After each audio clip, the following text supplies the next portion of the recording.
সাধারণ মেয়ে হওয়ার পরও যদি আমার মধ্যে সেই রিফ্লেকশনটা থাকতো, তুমি যদি সেটা দেখতে পেতে, তাহলে হয়তো একই রকম ভাবেই আমাকে ভালোবাসতে পারতে, মানে সাধারণ মেয়েটাকে। কিন্তু সেই সাধারণ মেয়ের মধ্যে যদি কোনো রকম চিন্তা ভাবনার রিফ্লেকশন না থাকতো, সে যদি ফোকাস না হতো, তার জীবনে কোনো লক্ষ্য না থাকতো, নিজস্ব কোনো মতামত না থাকতো, তাহলে বোধহয় তুমি সেই সাধারণ মেয়েটাকে বা অন্য কিছু করলেও ভালোবাসতে পারতে না। দুদুল, আমি শুধু শুধু জীবনটাকে কাটিয়ে দেওয়ার জন্য আসিনি। আমার মনে হয় না, আমার একবারও মনে হয় না আমরা কেউই সেই জন্য এসেছি। এই পৃথিবীতে বেঁচে থাকার জন্য আমাদের প্রত্যেকের একটা উদ্দেশ্য থাকে। হ্যাঁ, কেউ হয়তো নিজেকে প্রতিষ্ঠিত করতে পারলো না, কিন্তু সে তো চেষ্টা করলো একটা। দুদুল, আমার কাছে সেই চেষ্টার দাম অসীম। আমি সেই চেষ্টাটাকে সম্মান করি। প্রতিষ্ঠা তো 100 জনের মধ্যে একজন পায় দুদুল, বাকি 99 জন তারাও কিন্তু সমানভাবে চেষ্টা করে, লড়াই করে যায়। আমি সেই লড়াইটাকে রেসপেক্ট করি। গুড্ডিকে আমি এত ভালোবাসি কেন, ওকে এত সাপোর্ট করি কেন জানো?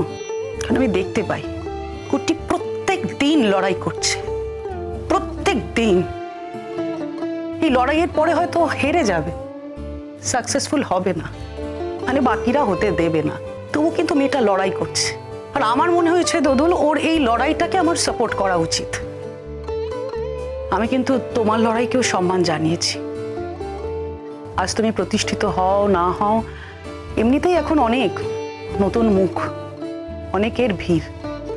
দুদুল, তুমি অনেকটা সময় পিছিয়ে আছো জানো।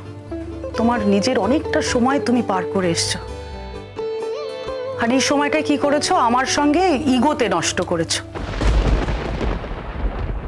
আমি তোমাকে কোনোদিনও বোঝাতে পারিনি দুদুল যে আমি কি চেয়েছি। আমি চেয়েছি দুদুল, তুমি লড়াই করো, তুমি লড়াকু হয়ে বাঁচো, সারেন্ডার করে নয়। আমি চেয়েছি যেমন তেমন করে জীবন কাটানো নয়, একটা মিনিংফুল জীবন কাটাও তুমি।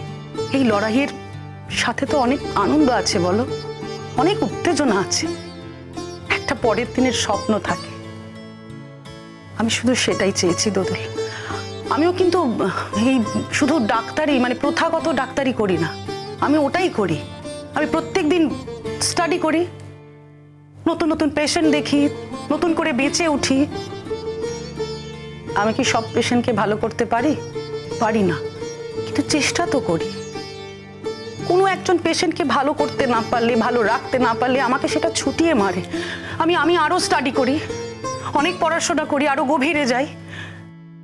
দুদুল, একটা সময়ের পর আমিও বুঝে গিয়েছি যে পৃথিবীতে সবকিছু বোধহয় আমাদের হাতে থাকে না, আমাদের হাতে নেই। কিন্তু যা হাতে নেই সেটাকে হাতে আনার চেষ্টা করবো না কেন? মানুষের জীবন তো একটাই বলো, সেই জীবনটা চলে গেলে আর কি থাকবে? ওরে বাবা, এইসব শক্ত শক্ত কথা আমার ভালো লাগে না। কিয়া মনে হয় কোনো দিদিমণি কথা বলছে ওই উপরের একটা প্ল্যাটফর্ম। দেখো, আমি যা বিশ্বাস করি আমি তো তাই তো বলছি দুদুল। আচ্ছা বেশ, তোমাকে আমার কথা শুনতে হবে না, তুমি শুধু ভালোবেসে গানটা গাও। তাই তো গাইছি সকাল থেকে রাত্রির অবধি, দিন রাত রেয়াজ করছি। জীবনে দেখেছো এত গাইতে আমার? দেখো, আমি তো সেটা বলিনি, আমি তোমাকে বলেছিলাম তুমি শুধু প্রোগ্রামে যাবে। হ্যাঁ, সেখানে গিয়ে যদি লোকের তোমার গান ভালো লাগে, তারা অ্যাপ্রিসিয়েট করেন, তাহলে তুমি গান গাইবে। আর যদি তাদের তোমার গান ভালো না লাগে, তাহলে দেখবে তুমি ওদের রিয়াকশনেই সেটা বুঝতে পারবে। তারপর আর গান গেও না তাহলে। হ্যাঁ, গেও না, মিটে গেল। আমিও তোমার জোর করবো না দুদুল। তবে এটাও ঠিক, আমি কিন্তু এমনটা মনে করি না যে লোকে তোমাকে সাকসেসফুল বলবে তবে তুমি সাকসেসফুল হবে। আবার লোকের যদি তোমার গান ভালো না লাগে, খারাপ লাগে, তাহলে তোমার গানটা খারাপ হয়ে যাবে, এটা নয়। মানুষ গানটা ভেতর থেকে গায়। গান আমায় ভালো গাইতেই হবে, প্রোগ্রামটা ভালো করে করতেই হবে। তুমি এত বড় মুখ করে আমার নামটা ওখানে বলেছো, তবে কি সব নামি দামি শিল্পীরা আসবে নাকি বলছো? তোমার একটা প্রেস্টিজের ব্যাপার আছে না? আরে আমার প্রেস্টিজের জন্য নয় দুদুল, তুমি তোমার জন্য গান গাইবে, তোমার প্রেস্টিজ যাতে থাকে তুমি সেটার জন্য গান গাইবে, আমার কথা ভেবে নয়। দেখো, তুমি যাতে ভালো করে গানটা গাইতে পারো, মানে যাতে পারফেক্ট হয়, ভালোবেসে যাতে গানটা গাইতে পারো, তুমি শুধু সেটুকু চেষ্টা করো। ভীষণ নার্ভাস লাগছে। কেন, কি হলো? নার্ভাস লাগার কি আছে বলো তো?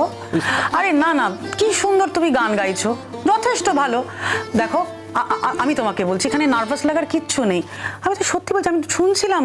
আমি বুঝতে পারবে না, বাড়িতে আমি গাইতে পারি, লোকজনের সামনে গাইতে পারি, আর স্টেজে ওঠার কথা ভাবলেই না প্রচন্ড টেনশন হয়, হাত পা কাঁপে, গলা শুকিয়ে যায়। কি অদ্ভুত না,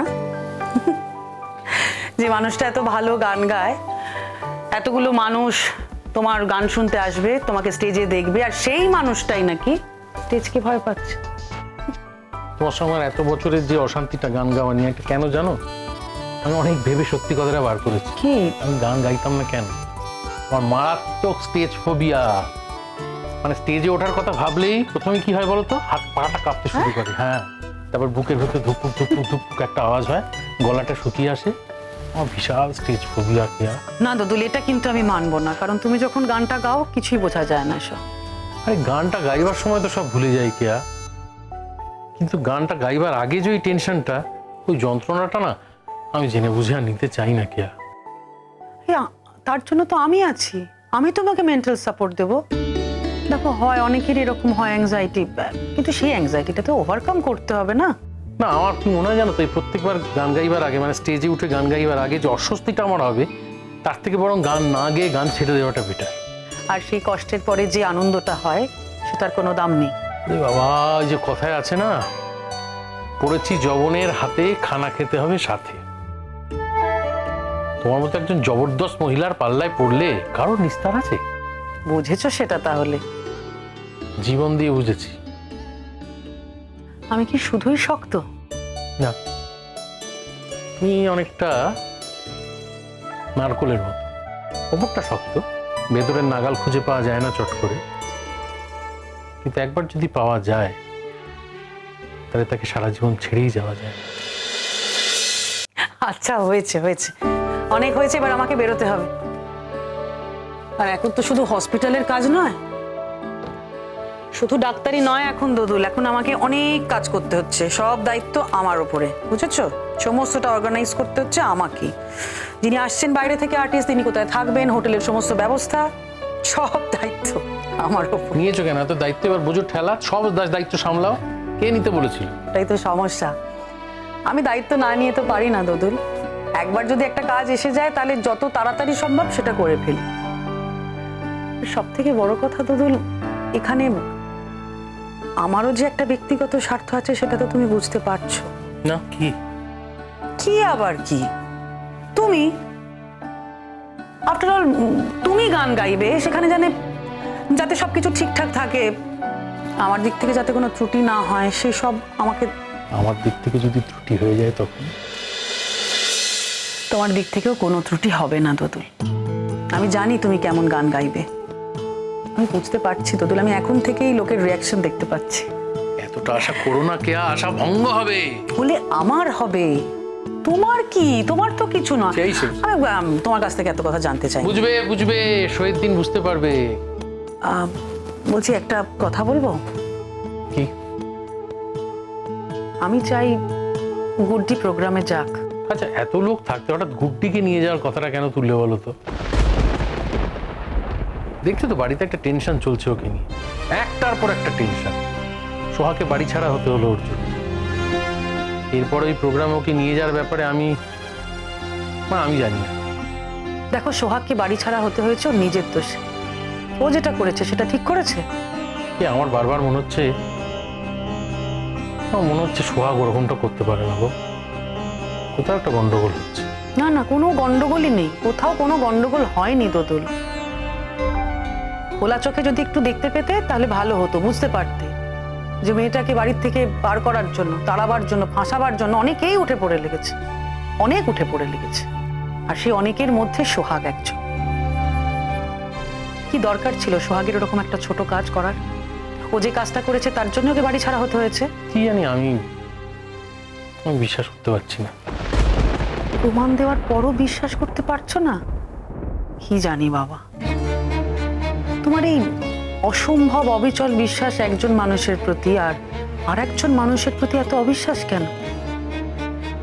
ঠিক আছে, তুমি আর সব কিছু না হয় ছেড়ে দাও। গুড্ডি মেয়েটা তো খুব ভালো গান গায়, বলো, তুমি তো সেটা দেখেছো, ও তো তোমাকে গান শুনিয়েছে। তা সেই মেয়েটা তো একটু খুশি হয় বলো, বাড়ি থেকে একজন প্রোগ্রামে যাবে।